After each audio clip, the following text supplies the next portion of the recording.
And thank goodness for companies now who are firing nurses and teachers and people like Jimmy Kimmel, because people should not be able to celebrate others' deaths.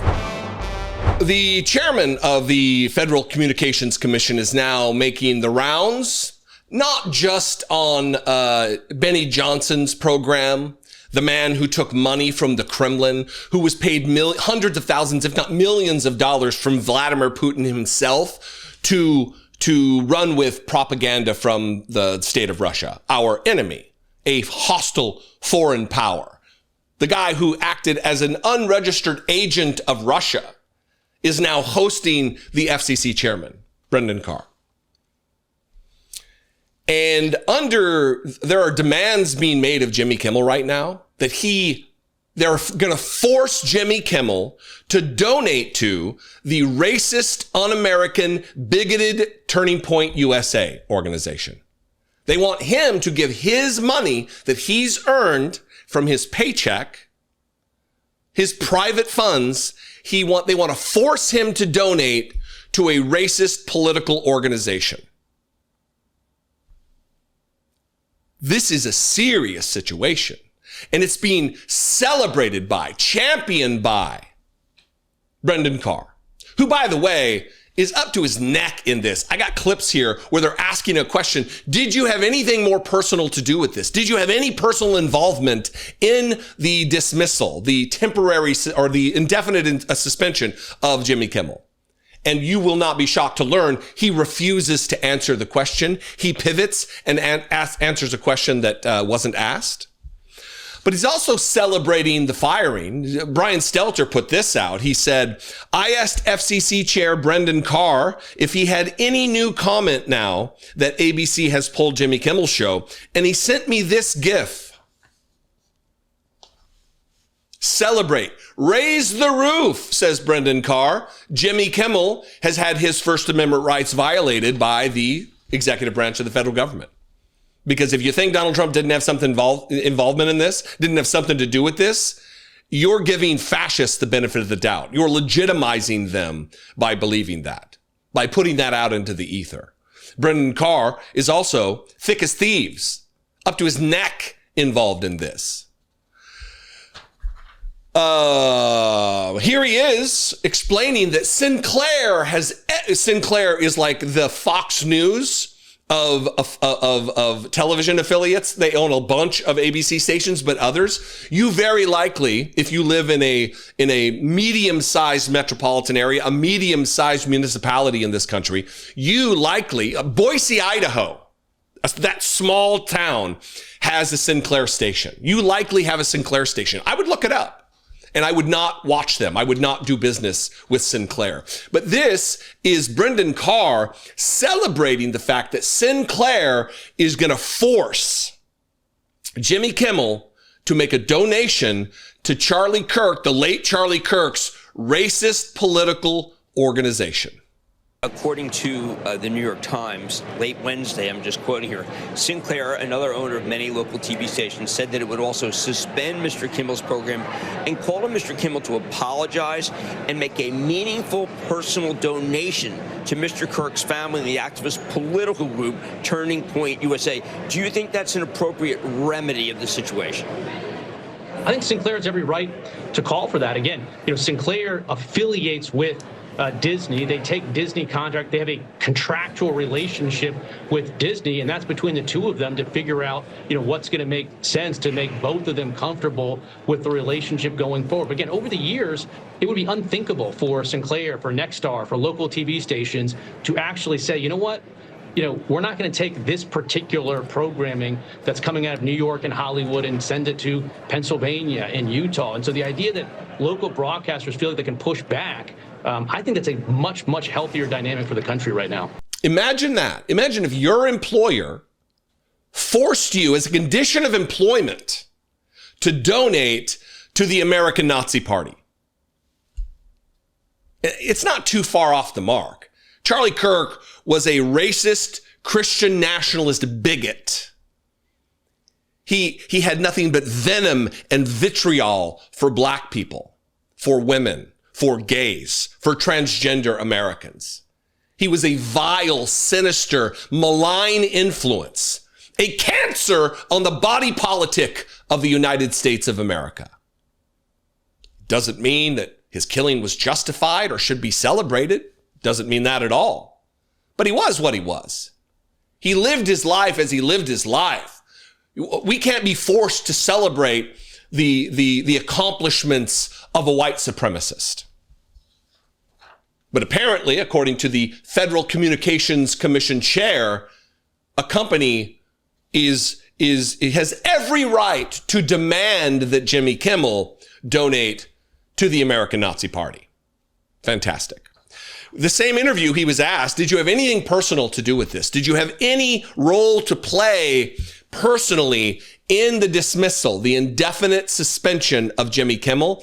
And notice, like I say, the thing that's not said is often more important than the thing that was said. Notice that he does not answer the question. You know, I guess I'd start off by asking, did you play a role in this beyond your public comments? I believe they took place yesterday morning on a podcast in which you said we can do this the easy way or the hard way in terms of changing conduct on Kimmel, or you said there's going to be additional work for the FCC ahead. Was that enough, in your opinion, to spur this move by Disney, or were you involved beyond that? I think there's a much bigger shakeup that's underway right now. I think people, again, try to focus narrowly on the specifics here. But if you just back up, I think ever since President Trump won the election, it's created a permission structure for markets, including the media market, to rationalize. I mean, again, if you look at the ratings for late-night television, they've been in an absolute nosedive for years. But for some reason, these companies felt like they had to continue to subsidize it. And I think that's ending. And again, I think your viewers get this, but think about the business side of this. You have the national programmers, Disney, that create this content, and you've got individualized licensed TV stations all across the country. And they're required, they've been for years, required to respond to the needs of their local communities and viewers. And I think it was those local communities and viewers that were saying, you know, we don't like this stuff anymore. And so Nexstar was the first mover here, said we're going to preempt this program, we're going to black it out. Again, that's what you're supposed to do, a healthy, functioning market. So I think, again, people sort of focus on, you know, narrow specifics, but there's a much bigger shift that's taking place right now in the media ecosystem. And frankly, I think that's a good thing. This is a wild moment in American history, where they are just in public violating the Constitution of the United States, saying with their mouths one thing and then acting a different way, which it is hypocrisy. It is what we should expect from them. But who knew this quickly they would try to cancel the Constitution, cancel the First Amendment, and not for conservatives, for liberals. If you're a critic of Donald Trump, you are under threat. I got one more, and this is kind of unrelated. It's unrelated to the FCC thing.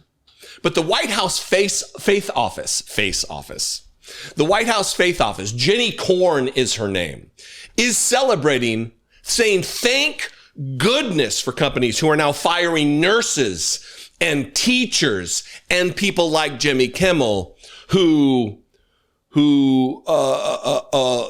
people should not be able to celebrate others' deaths in a very public way. That's interesting because I've got a clip of J.D. Vance doing the same thing. Spoiler alert on that too.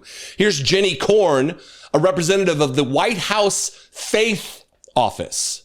Jesus would very much like to have a word, Ms. Korn. But now we're on alert. We know who those people are because they have told us who they are and they've shown their evil. And thank goodness for companies now who are firing nurses and teachers and people like Jimmy Kimmel, because people should not be able to celebrate others' deaths in a very public way and then keep their jobs. So congratulations to companies in America for doing the right thing finally. People should not be able to celebrate others' deaths in a public way and keep their jobs. Somebody call J.D. Vance and let him know that Jenny Korn wants him shit canned.